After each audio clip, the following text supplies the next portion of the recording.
Hey guys, this video is about the liquid state, liquids. So what's liquid? How do we define it? Well, a liquid is something that has variable shape. That means it assumes the shape of whatever container it's in. You pour some water from a bottle into a glass. It was in the shape of the inside of the bottle. Now it's in the shape of the inside of the glass. But its volume doesn't change for the same amount of water. You can't compress it very easily or expand it and keep it as a liquid. That's as opposed to a gas. Now, a gas also has variable shape, but it does not have a constant volume. It's going to have the volume of whatever container it's in. Now, what we're going to look at in this video, some properties of liquids, are surface tension, viscosity, and vapor pressure. So let's start with surface tension.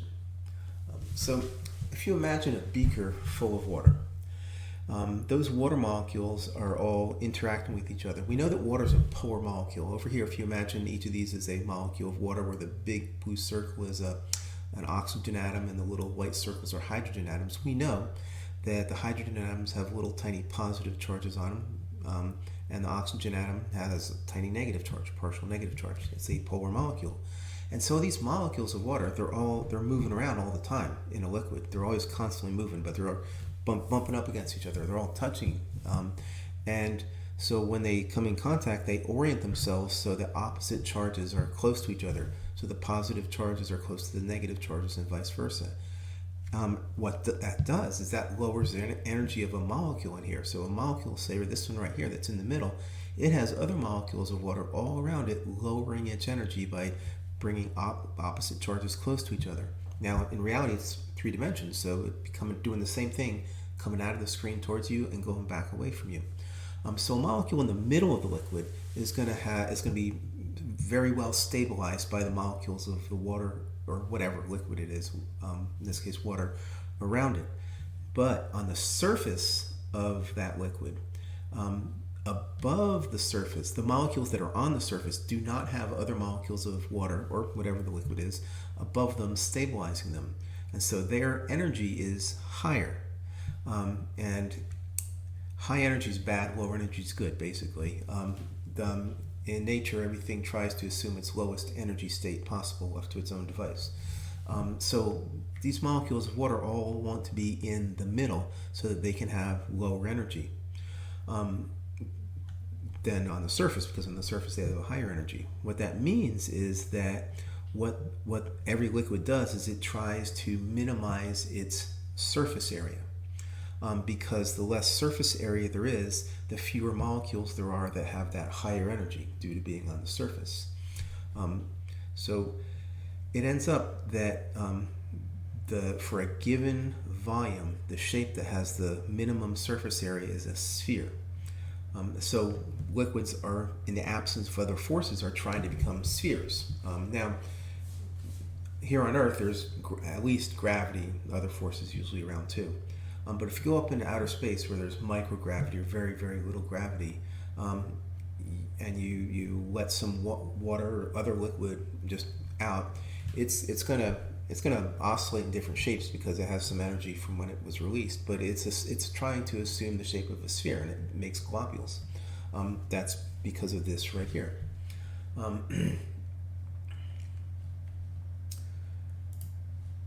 Now, in order to push, say, your finger through the top of the surface of that beaker of water through the water, it doesn't feel like it because the difference in forces is so great. But you have to overcome the attraction of those water molecules on the surface for the other water molecules. They're pulling each other together. In order to put your finger through that surface, you have to force them apart. And that's basically what surface tension is. It's the amount of energy that you need to push through the surface of a liquid. Now, so water striders, these are these bugs that walk on the surface of water, and what they can do is they can spread out their feet, I guess you call them, so that the pressure is not enough to break the surface tension of the water, say stride along the water. Because, okay, so if you think about what surface tension is, it's how much energy you need to put into push those water molecules apart, then it makes sense to see that the stronger the intermolecular forces are, the higher the surface tension. Because the intermolecular forces are holding those molecules together, the stronger the intermolecular forces are, the more energy you have to put in to push them apart. And so in this table here, this lists a few different substances and their surface tensions. The units of surface tension are millinewtons per meter. Usually it's newtons per meter. A newton is a kilogram meter per second squared. So a newton over meter is just kilograms over a second squared. So mercury has by far the highest surface tension. That's because the intermolecular forces it's metallic bonding, which is on this order of things, it's very strong.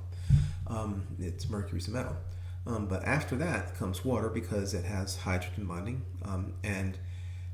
so each oxygen has 2 hydrogens. So each molecule of water it can donate 2 hydrogen bonds and it can accept at least 1 hydrogen bond. Ethanol also has hydrogen bonding, but it also has this hydrocarbon tail, carbons and hydrogens, and so they can't get as close to each other and they can't form as many hydrogen bonds, so its surface tension is not as great. And then octane, it doesn't have hydrogen bonding, it just has dispersion forces, so it has an even lower surface tension. One effect of surface tension is what's called capillary action. So if you stick a piece of paper into some water and you see the water rise up the paper towel, that's capillary action. Capillary action it's sort of this battle between the intermolecular forces between the molecules that make up whatever the liquid's rising up, in this case the paper towel, and the liquid that's rising up, the water, the wine here, basically water. And so the molecules in the paper attract the water molecules and they pull them up. And as the water molecules rise, they pull up other water molecules with them until you reach some height, which we'll talk about in a minute. Now, if you put a liquid into a column, you will oftentimes get a meniscus, a curve at the top of the liquid. If you put water into a glass column, you'll get a concave meniscus. It's kind of hard to see here, but it's concave down like that. Mercury, on the other hand, if you put that into a column of glass, graduated cylinder or something, you get a convex meniscus. The curve is up. The reason for that is we classify the types of intermolecular forces as being either adhesive or cohesive. Adhesive forces are the intermolecular forces between different substances, between the water and the glass, between the mercury and the glass.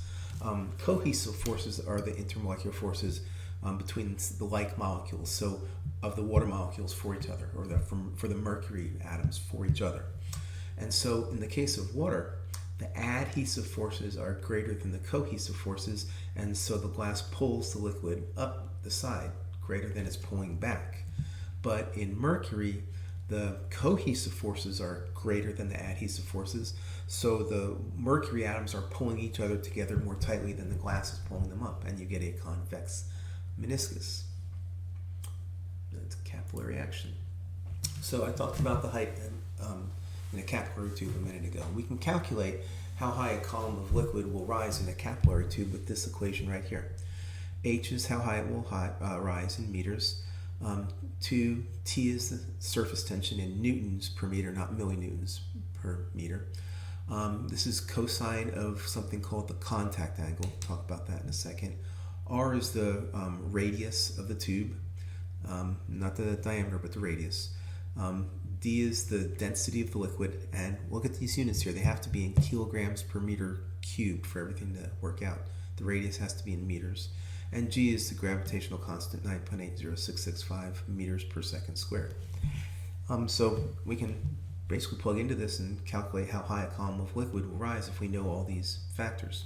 So the contact angle, it's the angle that the liquid makes with the surface that it's on.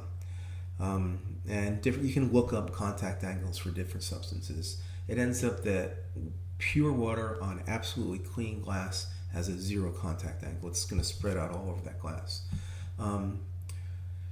Other liquids don't. And contamination really affects this. If the surface or the water is contaminated with something else, then that changes the contact angle, changes the surface tension. All right, so let's use this equation. So here's an example. We want to calculate how high in millimeters a column of ethanol will rise in a column of, a tube of copper whose radius is 0.155 millimeters, so pretty thin tube. I'll give you the surface tension of ethanol. It's 21.14 millinewtons per meter. Density is 789. It's already in kilograms per meters cubed. And the contact angle that ethanol makes with copper is 14 degrees. So once you guys work this out real quick, use that equation we just saw, and when you get an answer, come on back. Welcome back. So basically just plugging into this formula right here, where what I did is I changed the so the surface tension was given in millinewtons, so I divided by 1,000 to change it to newtons to get rid of the milli. And so it's 0.02114 newtons per meter, cosine of 14. The radius I changed from millimeters to meters by dividing by 1,000, so 0.000155 meters. Density in kilograms per meters cubed, and gravitational constant.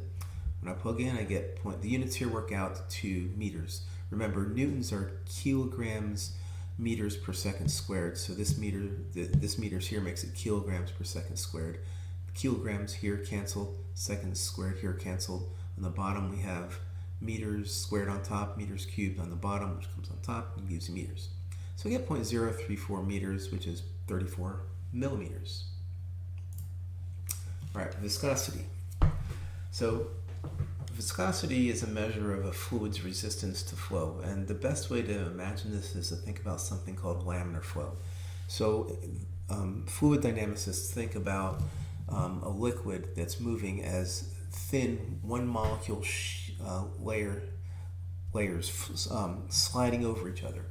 And so if this is one layer of water molecules, this is another, and we know that they're going to orient themselves with opposite charges, and so there's attractive interaction between each other, the intermolecular forces, right? And so as they're just moving along in a straight line, they don't really have to slide over each other too much. They can kind of move in tandem. But if they have to, say, pour out from a cup, right, go over a lip or go down a waterfall or something, now the inside layer travels a shorter distance than the outside layer does. And so now they're going to slip over each other. And the higher the viscosity, the slower this is, the harder this is to do. And that's because that is due to intermolecular forces. The stronger the intermolecular forces, the harder it is for this top layer to slide over the bottom layer, and the greater the viscosity. So stronger intermolecular forces mean higher viscosity. The next thing we're going to talk about here is vapor pressure. So let's talk about what this means first. And this picture right here from your textbook is a pretty good one to describe it. So in here we imagine a liquid in a bulb that has a vacuum. There's no gas in there at all. And then the molecules, or there could be air in there, it wouldn't really matter, but the molecules of liquid are going to escape from the surface. And what's happening there is that the molecules in the liquid, just like a gas, have a distribution of kinetic energy, and it looks like this, and it depends on temperature. So the low curve here is, or the red curve here is low temperature, and so we see that more molecules have lower kinetic energy at this temperature than they do at this temperature. But there's some molecules down here that are really low in kinetic energy, and some up here that are fairly high. And for a given liquid, there's a minimum kinetic energy needed to escape the surface, because the picture is this: these molecules of the liquid, whatever it is, they're moving around all the time, like a gas, except that they're touching each other instead of being very far apart from each other. And so they're moving around all the time, moving in all different random directions. And so because they're moving in random directions, at any given time, some of them are going to be moving towards the surface of the liquid. And if that molecule that's moving towards the surface of the liquid, as it gets to that surface, if it has the escape velocity needed, the minimum kinetic energy, it will break free from those other molecules of liquid and go up into the gas phase and become a gas instead of a liquid. So at lower temperatures, let's say this dashed line is the minimum kinetic energy a molecule needs to escape from the surface. If it doesn't have this much, it's just going to get dragged back down and stay in the liquid phase. So at that lower temperatures, there's very little, very few molecules with enough energy. But as you increase the temperature, more and more molecules have enough energy to escape, and they do. So now back to our picture over here. This is at a fixed temperature. So whatever temperature it is, there are some molecules that have enough energy to escape, and they do. And so what happens at first is some molecules escape up here into the gas phase, and they're bouncing around doing the things that gases do that we know about. And now every once in a while, one of these will, just because they're moving in random directions, will hit hit the surface of the liquid again and be captured and go back into the liquid phase. But at this point, more molecules are leaving the surface than are coming back. But we're starting to increase the pressure in here due to the water molecule, or whatever the liquid is, the molecules escaping into the gas phase. Eventually, at one point, the number of molecules leaving the surface becomes equal to the number of molecules that are returning to the liquid phase. At that point, equilibrium is reached, and so these molecules themselves, if you could see them individually, they're all moving around. Some of them are escaping, some of them are returning, but the number up in the gas phase stays the same, and the number in the liquid phase stays the same. That's an equilibrium. And whatever pressure is exerted by the gas at that point is the vapor pressure of that liquid. And that depends upon what the liquid is, and it also depends upon the temperature. At higher temperature, higher vapor pressure. But because at any given temperature, okay, the number of molecules that have enough energy to escape the surface are going to depend upon how much energy needs to escape the surface, which depends upon how strongly those molecules are held together, which is the intermolecular forces. So the higher the intermolecular forces are, the lower, watch that, the lower the vapor pressure. Because at a given temperature, if you're comparing two different liquids, one has stronger intermolecular forces than the other. The one with the stronger intermolecular forces will not have as many molecules with enough energy to escape, and so you have fewer molecules at equilibrium up in the vapor phase, and it will have a lower vapor pressure at that temperature. Lower vapor pressure means higher boiling point. This is supposed to be higher. So the lower the vapor pressure, the higher the boiling point. The more energy we have to put in to reach that. What is boiling point? So now we get to finally define what boiling point is. Boiling point is defined as the temperature at which the vapor pressure of a liquid is equal to the pressure above that liquid. So usually that's atmospheric pressure. So if we look at this graph over here, this is graphing the vapor pressure of some different substances: ethyl ether, ethyl alcohol, water, and ethylene glycol.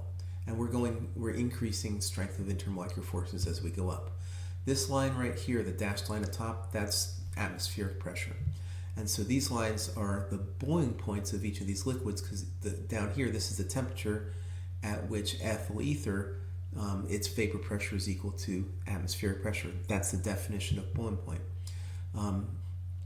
For ethyl alcohol, this temperature right here, just about 78 degrees or so Celsius, is the temperature at which its vapor pressure is equal to atmospheric pressure. That's its boiling point.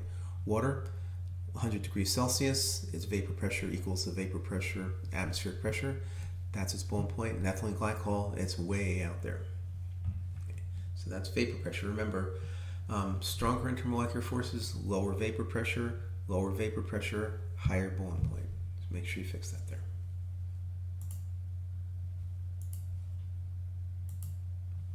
So, a little example. Which of the following is expected to have the highest vapor pressure at a given temperature? So go ahead and figure it out. When you get an answer, come on back. Welcome back. So, of these four molecules, only one has hydrogen bonding, methanol. And so that's going to have the lowest vapor pressure and highest boiling point. Tetrafluoromethane right here, that just has dispersion forces. And so it's going to have a higher vapor pressure than methanol. But methane over here, It also only has dispersion forces, but it's a much lighter molecule. It has fewer electrons because each, it only, hydrogen is a very small atom, whereas fluorine has more electrons than hydrogen does. So there are stronger dispersion forces in carbon tetrafluoride than there is in methane. So of these, methane will have the highest vapor pressure, lowest boiling point. All right, the Clausius-Clapeyron equation. So it ends up that if you make a graph of the natural log, this is the natural log of the vapor pressure of a liquid versus 1 over the temperature, because it changes with temperature. This temperature has to be in Kelvin, by the way. You'll get a straight line. And it ends up that the slope of that line is equal to negative heat of vaporization of that liquid over R, the gas constant. And here R is 8.3145 joules per Kelvin mole. So if you look at this, this is an equation of a straight line. Remember, y equals mx plus b, where y is natural log of the vapor pressure, x is 1 over the temperature in Kelvin, m, the slope, is negative delta H vaporization over R, and the y-intercept is some constant. C stands for some constant. It ends up, we don't care about it, okay? And we don't care about its value at all at this point. Because, this gives us a way to experimentally determine the vapor pressure, the heat of vaporization of a liquid. Just to remind you guys, delta H of vaporization is change in enthalpy for a liquid going from the liquid state to the gaseous state. The change in enthalpy for that process is the heat of vaporization, and that's a number that we can find this way. So again, P is the vapor pressure, R is 8.3145 joules per Kelvin mole, 1 over T temperature in Kelvin, and we don't care about C. Now, it's really useful, and it's much easier. You don't have to take as many points. You can just take 2 pieces of data. If we know the vapor pressure of some liquid at 2 different temperatures, then we can calculate its heat of vaporization, because what we do, if we the 1 stand for temperature 1, the 2 stand for temperature 2. So natural log of the vapor pressure of that liquid at temperature 1 equals negative delta H vaporization over R times 1 over that first temperature plus C. Same thing for the second temperature.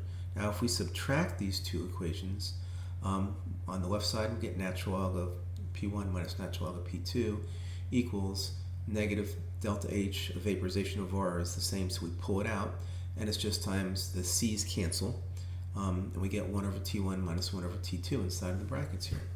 And it's useful to rearrange this equation a little bit. If you think back and remember, one of the properties of logs is that the log of x minus the log of y is equal to the log of x over y. We're going to use that. So we're going to just rewrite this as natural log of P1 over P2, so natural log of the fraction of the ratio. See, because this is a fraction, it doesn't matter, a ratio, it doesn't matter what units the pressure is in, the vapor pressure is in, as long as they're both the same units, get the same ratio. The delta H of vaporization, this negative sign, I put it inside of the brackets, so now the T's changed places. So now it becomes delta H of vaporization over R times 1 over T2 minus 1 over T1. Just remember, guys, the vapor pressures just have to be in the same units, doesn't matter what they are. R is 8.3145 joules per Kelvin mole. Temperatures have to be in Kelvin. All right, so that's the Clausius-Clapeyron equation. Why don't we use it? So here's an example. We want to calculate the heat of vaporization of diethyl ether, given that its vapor pressure is 0.3114 atmospheres at 278.8 Kelvin and 0.6859 atmospheres at 297.6 Kelvin. So why don't you guys go ahead and get an answer and come on back when you're done. Welcome back. So there's our Clausius-Clapeyron equation. Because we're solving for the heat of vaporization, I did algebra, rearranged it, and I got this. Delta H of vaporization is equal to R natural log of P1 over P2, 1 over T2 minus T1. This natural log is not supposed to be there. Just like that. And so I just listed all of the variables we know: P1, T1, P2, T2, and R. Just a word of warning, guys, it's really easy to mix up the 1s and the 2s in this kind of calculation, so that's why doing this is really valuable. Anyway, plugging everything in, I end up getting 2.8976 times 10 to the 4th. The units work out to joules per mole, the kelvins cancel here, which is 28.98 kilojoules per mole. And so that's the calculated heat of vaporization of ethanol from just two vapor pressures and two temperatures. That's all there is to it, guys.